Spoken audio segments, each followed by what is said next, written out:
Hey, this is Lar here. I want to respond to Mr. AKOBADAGETH.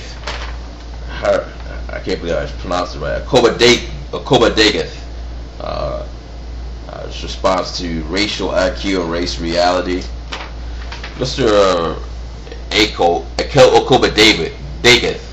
I'll call him Ako. He's not Ako now. Okay, Mr. Ako really thinks he has scared black people into thinking that they somehow might be inferior. He really needs to check himself, man. This theory is pretty flawed. And I'm not going to spend 10 minutes on this. I'm going to try to make this short as possible. First of all, his brain size theory thing is garbage. He claims that brain size is probably 99% indicative of intelligence. Bullshit.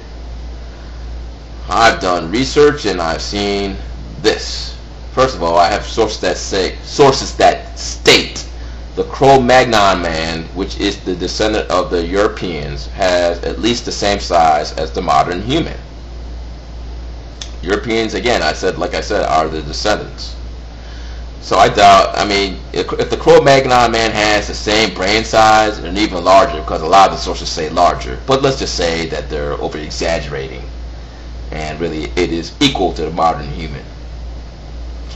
I would doubt that a Cro-Magnon man would score 50 on an IQ test.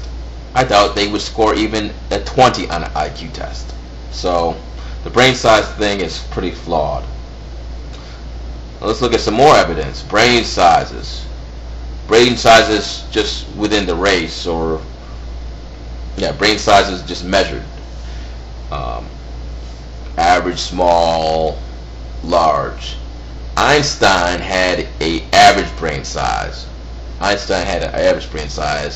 Some even say slightly below average, but let's just say that he had an average brain size. He was called a genius. He was called one of the smartest people in the world, but he had an average brain size.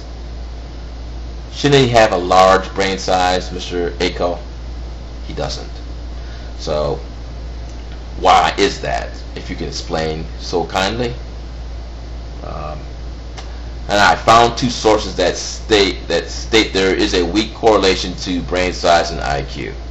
There's many sources that say that there's a weak correlation to brain size and IQ. Mr. Ako, I'm not going to state those. I shouldn't have to state those things for you. If you are so objective, you should know these things. That shows to me that you're biased and you want to believe this. And by the way, none of my sources, because I know there's going to be some Ako trolls coming on my opinion board, none of my sources have a hint of bias. They were made, it wasn't white history, which I'm sure some of our white nationalists, including Ako, may read. It wasn't the white history journal I read. It was people who were doing research and came up with a conclusion. I do realize that some believe that brain size is very reflective of intelligence and IQ. I do realize that. However, many other people disagree with that theory. They disagree. I found two sources that state a weak correlation to brain size and IQ, and I will state those. I'll have the web addresses so you can see. That's all I think I need to disprove, honestly.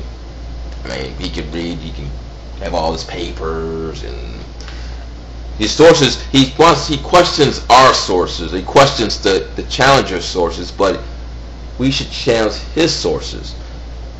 What are Mr. Ako's sources? Are they affiliated with racist movements? Probably. Some of them may be objective. I'll give them the benefit of a doubt. But I'm sure some of them are identified by racist movements. So Mr. Ako should be, he has the burden of proof to prove that blacks are inferior.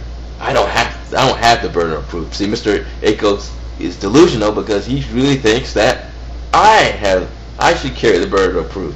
No, it's you that have to carry the burden of proof. And results on tests regardless if it's global, still do not prove that. Results don't prove genetic inferiority, Mr. Ako. You're going to have more proof than just results. Because I can clearly show you socio-economic things that will disprove that.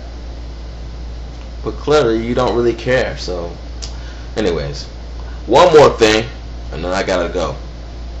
Light-skinned. Mr. Ako saying that the disparity is decreasing between blacks and whites simply because blacks have 10% white genes. Well, first of all, this based on common sense. I mean, I'm not even going to do research. From what I'm seeing, I don't see that at all. I do not see a pattern of light-skinned blacks that look almost white or even look lighter skinned or mulatto that have higher intelligence, and the darker skinned blacks have lower intelligence. I don't see that at all. It's not visually noticed at all to me. So Mr. Ako needs to do some research or have some type of common sense, or look on TV. I'm sure he thinks there's some intelligent blacks. maybe he thinks Clarence Thomas is dumb as a rock, and no, he's not a liberal or Jew commie, as you might want to believe. Colin Powell, yes, he has white genes, but Condoleezza Rice, still a lot of Negroid in there, Tanzania. So really not seeing that. Light skin. They're light skinned blacks. Comical. So basically you can write all your little, so Mr. Ako, you can just sit there and spew whatever you want to spew out and just try as hard to prove that blacks are inferior. I just disproved it slightly, not slightly, with slight effort by those three things right there.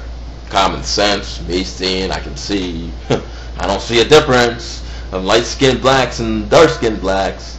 Brain sizes, which we see Einstein has an average brain size. There should be no exceptions to the rule. Why are there exceptions to the rule, Mr. Ako?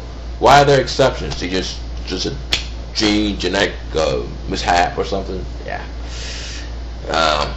And the Cro-Magnon man having a larger brain size than a modern human. So I think you need to do some more research, Mr. Ako. Your research is far from airtight. And I have more coming, believe me. Have a nice day.